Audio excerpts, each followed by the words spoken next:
He just looked me dead in my eyes. And what I saw back terrified me. What I was looking back at absolutely terrified me. Gucci Mane is the boogeyman of him. He is the boogeyman. And instead of boo, he says, bro. You need to be in the ground. What is it supposed to be? He tried. I don't got no respect for him. I just, you know what I'm saying? Ignore. I did what I had to do. I ain't nobody a legend. You can see somebody kill me, you think I'm gonna call you a legend? True. What's a legend about that? The beef between Gucci Mane and Young Jeezy was one of the most intense and deadly to ever come out of the Atlanta rap scene. Word is, Jeezy allegedly put a bounty on Gucci's head, but not only did Gucci literally handle the threat head on, he walked away a free man and later even mocked Jeezy over the whole thing, pretty much sealing the win. You need to be in the ground. Put it where you're supposed to be. He tried. And people say that ain't the real Gucci. Sound like the real Gucci to me. He said, hey, no disrespect, you know what I'm saying? I'm just going off what he said. He said, hey, he need to be put in the ground. If somebody came and, you know what I'm saying, threatened my life then or try to put me in harm's way, then that's what it is. Can't be mad, you know what I'm saying, that it got handled where it got handled, you know what I'm saying? But rest in peace to everybody who lost their life doing this, you know what I'm saying, doing these events, you feel me? Let's dive in. Now, the exact reason behind the beef between Gucci Mane and Young Jeezy has always been a little murky. Over the years, both rappers have told different versions of how it all went down, and depending on who you ask, the story shifts a bit, but if there's one consistent thread in all the back and forth, it's the now legendary track So Icy. For anyone who doesn't know, So Icy was a breakout hit for both Gucci Mane and Young Jeezy. That record didn't just get radio spins, it helped launch both of their careers, especially in the Atlanta scene around 2005. Back then, Jeezy was just starting to make waves in the city. This was before his classic Trap or Die mixtape dropped and turned him into a trap icon. Gucci, on the other hand, was grinding heavy trying to get his name out by any means. Enter Zaytoven, the producer behind So Icy. Zay had already been working closely with Gucci and saw potential in the kid, but he also knew Jeezy had the streets buzzing, so he had an idea. Bring both rappers together for a collaboration that could make noise for everybody involved. Zaytoven pitched the idea to Gucci first. Gucci was all in, so Zay picked him up, brought him to his crib, and they got to work on the beat. Gucci laid his part down, and they cooked up what would soon be a certified hit. Not long after that, Jeezy pulled up to Zay's spot, heard the song, and liked it so much he jumped on it too. At the time, it was just another song. No one could have guessed it would turn into a hit that would change their lives and spark one of hip-hop's deadliest beefs. Fast forward. If y'all hear any type of noise, that's the grass getting cut out there, you know what I'm saying, my bad, but we gotta get the video out, you know what I'm saying? I hate that they will come at this time, but it is what it is, you know what I'm saying? So we gonna keep the video going. A little, So Icy starts blowing up. Both Gucci and Jeezy are prepping to drop their debut albums. Gucci's working on Trap House, while Jeezy's finishing up Thug Motivation 101. Naturally, both of them wanted that hit song on their album.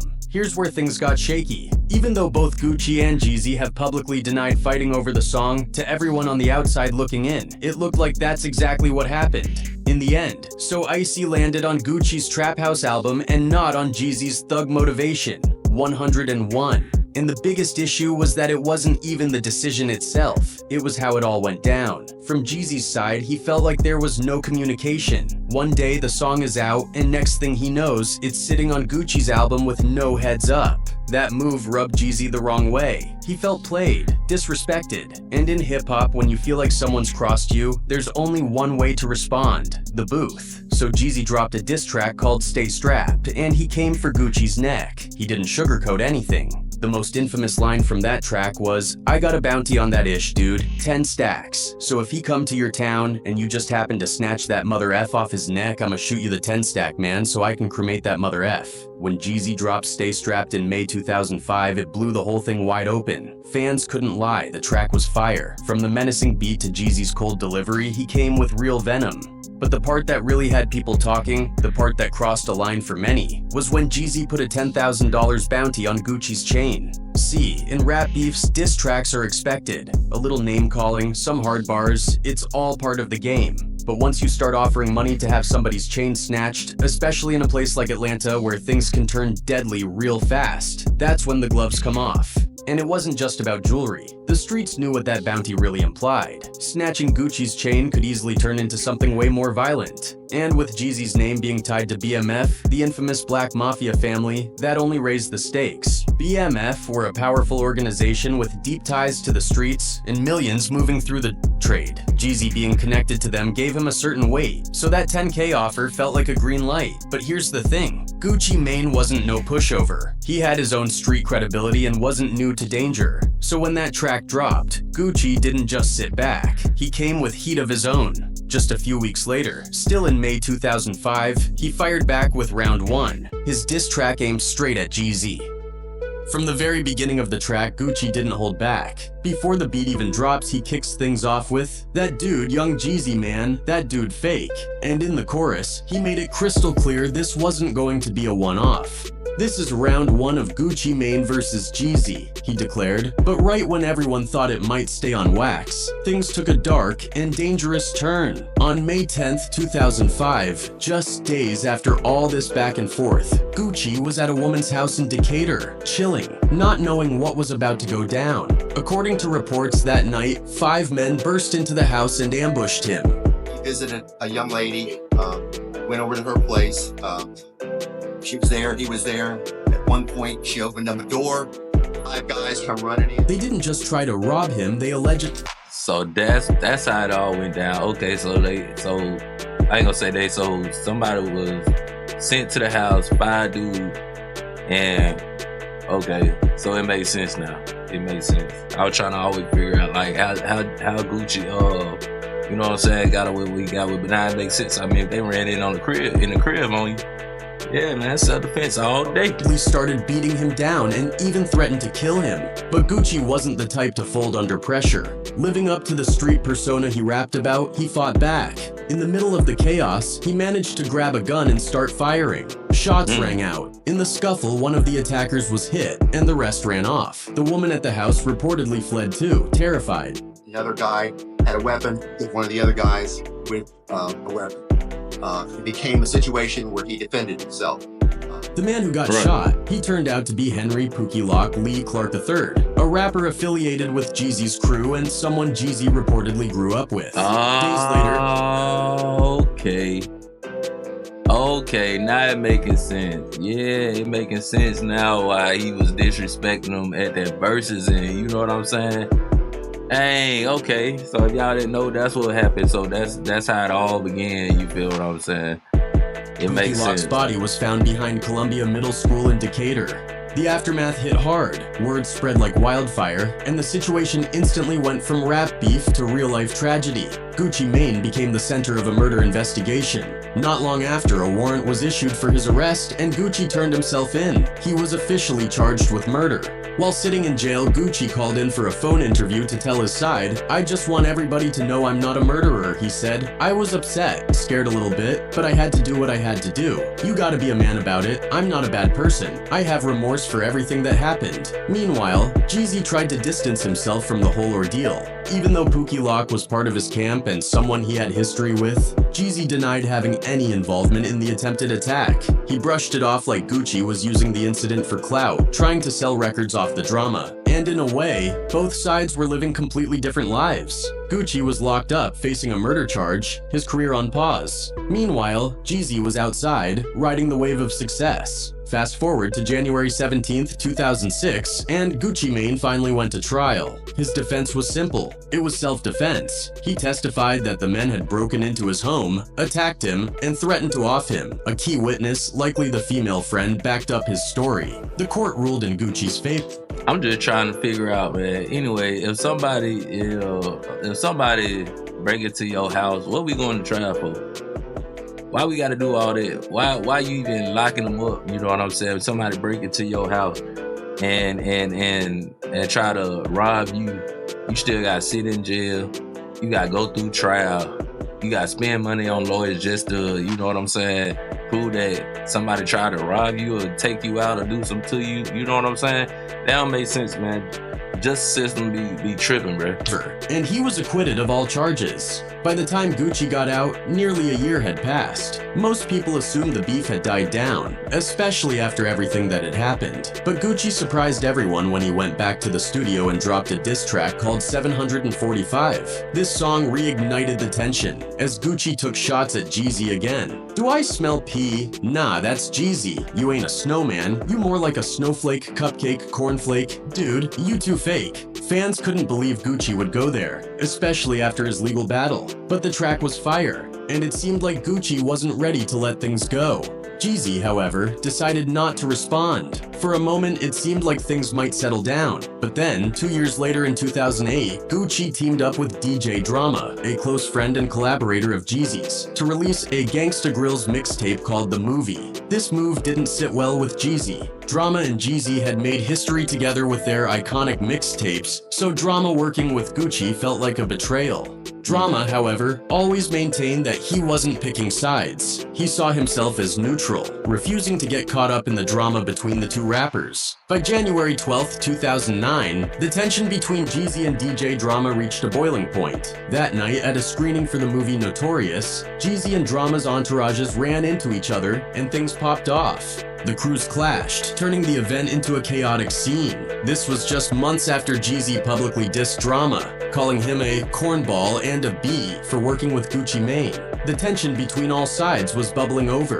A few months later, I ain't Jeezy, man. You can't, you know what I'm saying? You can't get mad at bro for, you know what I'm saying, wanting to get him some money. You feel me? Like, I don't feel like when it comes to a DJ or a person that make beats, I don't feel like you should be picking those sides. You know what I'm saying? Like, you know, the dude want you to make some beats for him, make some beats for him. And, you know, I don't get that part. On June 15th, 2009, Jeezy reignited the beef on Wax by dropping the track 24/23. In the song, Jeezy took direct shots at Gucci, making it clear the issues weren't resolved, with lines like, "I'm on some Louis-ish F Gucci Mane. These dudes still on my D. They like some groupies Mane. Can't keep they lips closed. They worse than cookies Mane."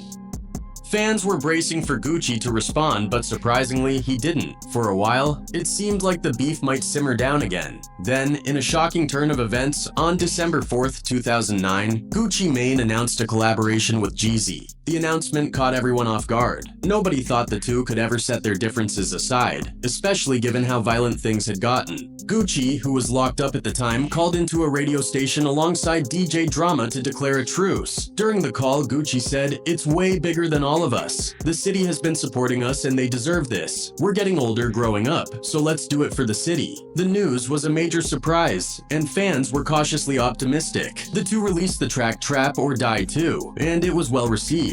Gucci even went on Big Boy's Neighborhood on December 15th, 2009, doubling down on the truce and promising more music with Jeezy. For a moment, it seemed like peace was finally possible. But of course, things didn't stay quiet for long. On March 4th, 2010, Gucci and Jeezy weren't even present when their entourages clashed again, this time resulting in a brawl. Reports say Waka Flocka, who was still establishing his own career but widely seen as Gucci Mane's enforcer, was involved. Waka ended up leaving the fight with a black eye, reportedly courtesy of Slick Pula, one of Jeezy's artists. This fight reignited the beef, even though neither Gucci nor Jeezy had been directly involved. It's a classic scenario in hip-hop beefs. Often, it's the people around the artists who escalate situations. The artists themselves usually have bigger things to focus on, like their careers. Right. But the actions of their crews can pull them back into drama. Surprisingly, after this altercation, things stayed relatively quiet for about a year and a half. No diss tracks were exchanged, and there were no more public incidents. Then,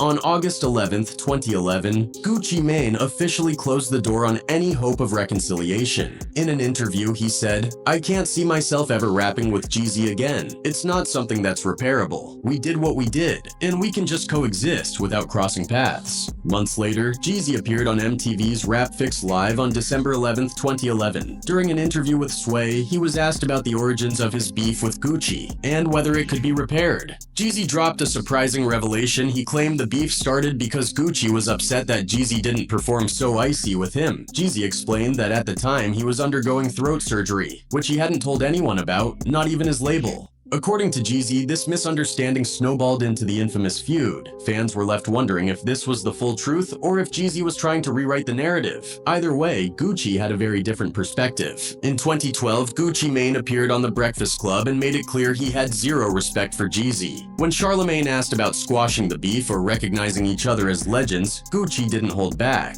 "I can't look at him as a legend," Gucci said. "He tried to off me." Now you guys respectfully ignore each other. I don't got no respect for him. I just, you know what I'm saying? Ignore. I did what I had to do. Ain't nobody a legend. You see somebody kill me, you think I'm gonna call you a legend? True. What's a legend?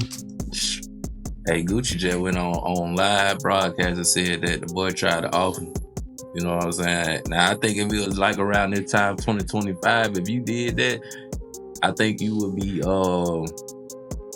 they would be coming for you. The feds would be coming for you.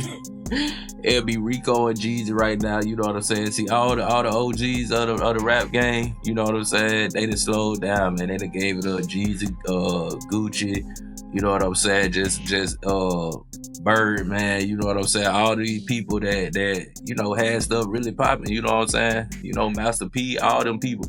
You know what I'm saying? They had they group. They had their group. You know what I'm saying? But they slowed down. But yeah, that was probably 2025. That probably would have been Gucci a snitch, Gucci this. You know what I'm saying? He talking woo de woo. You know what I'm saying? And then Rico would be up for. You know what I'm saying?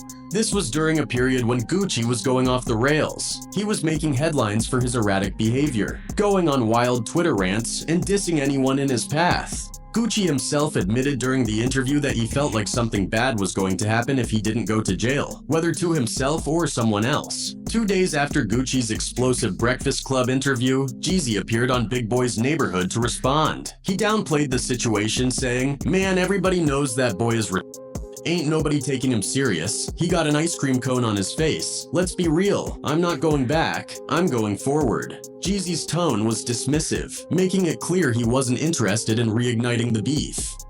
I feel like, you know, everybody know that boy, man. Nobody taking him seriously, man.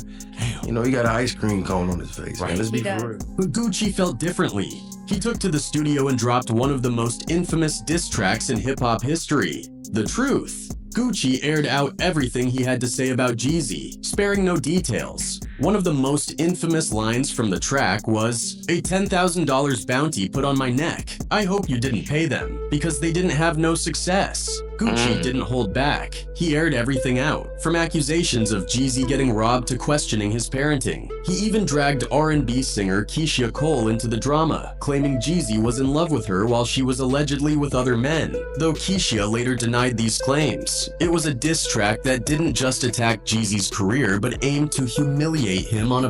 Oh yeah, I forgot that Jeezy and Keisha Cole used to date. You know what I'm saying? Yeah, they was a little thing back in, you know what I'm saying, what it was, early 2000s. You know what I'm saying? Yeah, I remember it. Personal level.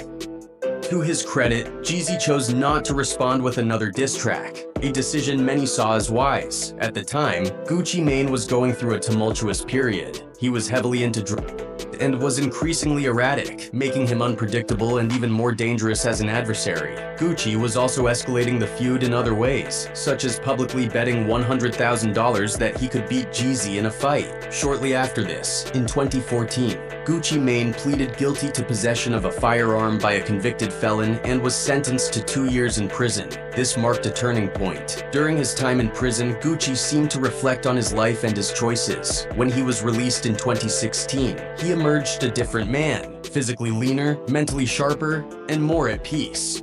In a December 2016 interview on The Breakfast Club, Gucci spoke of that when everybody said that Gucci was clone, boy. When he came out from doing that little, you know, that little 2-year bid, he came out looking like that. You know what I'm saying? And everybody like, oh yeah, he cloned. That ain't the real Gucci. You feel me? So yeah, y'all tap in, man. Y'all let me know if y'all think that's the real Gucci. I think it's the real Gucci, man. You know what I'm saying? People change. People, you know what I'm saying? They, you know. Shoot, man. Hey, people change, man. Get yourself together, you know what I'm saying? You went and did a little bit, worked out 2 years to sit down and work on yourself, you know what I mean?